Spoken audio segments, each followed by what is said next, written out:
राजनीति में वैसे कोई किसी का दोस्त नहीं होता, कोई किसी का दुश्मन नहीं होता, लेकिन जो धरातल से नीचे उठता है वो विद्यार्थियों के साथ साथ शिक्षकों की भी चिंता करता है। जब से जयनारायण व्यास विश्वविद्यालय और एमबीए विश्वविद्यालय अलग अलग हो गए हैं और उसके चक्कर में खूब सारे शिक्षक हैं, सैकड़ों शिक्षकों की पेंशन की समस्या आ गई है। और ऐसे में बड़े ही सहृदयता से पूर्व सांसद हरीश चौधरी ने केंद्रीय मंत्री गजेंद्र सिंह शेखावत से आग्रह किया है, यदि कुछ कर सकते हैं तो इन दोनों विश्वविद्यालयों को एक कर दीजिए, विद्यार्थियों का भी हित होगा और शिक्षकों की जरा बात करते थे। हरीश जी, आप जब छात्र संघ अध्यक्ष थे तब इस तरह की समस्या को खूब उठाते थे, अब इसको कैसे ठीक किया जाए? ये लोकतंत्र में समझ की कमी है जब दोस्त और दुश्मन की परिभाषित कर रहे हैं। लोकतंत्र के अंदर दोस्त और दुश्मन नहीं होता है, पक्ष और प्रतिपक्ष होता है। जयनारायण व्यास विश्वविद्यालय वीवी जॉन की नींव रखी हुई थी, जोधपुर विश्वविद्यालय के रूप में एक बेहतरीन विश्वविद्यालय थी जो देश और दुनिया में उसकी प्रतिष्ठा थी। जयनारायण व्यास विश्वविद्यालय से एमबीएम विश्वविद्यालय बनने से हर दृष्टि से ये विश्वविद्यालय कमजोर हुआ। और आज कितना एक विश्वविद्यालय का मूल कार्य क्या होता है? शोध का कार्य। आज विश्वविद्यालय के अंदर शोध का कार्य नहीं हो रहा है, अध्ययन का काम नहीं हो रहा, सिर्फ एक परीक्षा केंद्र बन गया। तो इस तरह की व्यवस्था जो विश्वविद्यालय के अंदर हो चुकी है, तो इसमें सुधार कैसे करें?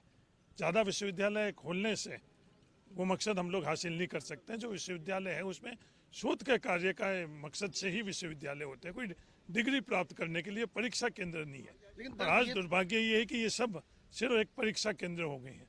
तो ये परीक्षा केंद्र नहीं रही, ये शोध के माध्यम से विश्वविद्यालय कैसे बने, इस क्रम के अंदर अगर एमबीएम विश्वविद्यालय और जयनारायण व्यास विश्वविद्यालय एक वापस होंगे तो पूरे प्रदेश का हित होगा और छात्रों का हित होगा। लेकिन तो ये मैं सबको, शिक्षकों का पेंशन रुकी हुई है, बहुत परेशान है।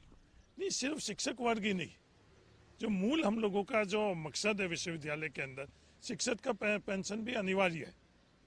आज सिर्फ शिक्षक, दुनिया के अंदर आप कहीं भी देख लो तो शिक्षक सिर्फ 60 वर्ष तक ही शोध के कार्य में सम्मिलित नहीं होता। शिक्षक के लिए कोई रिटायरमेंट उम्र नहीं होती। ये भारत के अंदर ऐसी व्यवस्था है जिसके अंदर हमारी रिटायरमेंट उम्र तय की हुई है। दुनिया के अंदर जो विकसित देश है उसके अंदर जुडिशरी के अंदर रिटायरमेंट नहीं है, डॉक्टरी के अंदर नहीं है, शिक्षकों के अंदर नहीं है। तो वही शिक्षक जिनकी प्रतिभा है। आपकी थी सर जब ये फैसला हुआ तो कहीं जितनी मेरी समझ थी, जितनी मेरी ताकत थी, मैंने तत्कालीन मुख्यमंत्री अशोक गहलोत जी को समझाया, पर अशोक गहलोत जी मेरे नजरिया से वो बात नहीं समझे। और ये दुर्भाग्य था कि जयनारायण व्यास विश्वविद्यालय दो रूप में हो गई। वही विश्वविद्यालय, वो की वो फैकल्टी, एमबीएम के अंदर वही फैकल्टी है, जयनारायण व्यास विश्वविद्यालय के अंदर भी वो फैकल्टी है। जब एक विश्वविद्यालय हम मकसद हासिल नहीं कर पा रहे तो वो दो विश्वविद्यालय बनाकर हम क्या प्राप्त किए? और ज़्यादा जो बद था उससे बदतर आज स्थिति हो चुकी। तो मैं सिर्फ गजेंद्र सिंह शेखावत नहीं, जो भी शिक्षा से प्यार करता है, राजस्थान से मोहब्बत करता है, जो राजस्थान का भला चाहता है, उन सबसे ये ऐलान कर रहा हूँ कि इन दोनों विश्वविद्यालय को एक करें।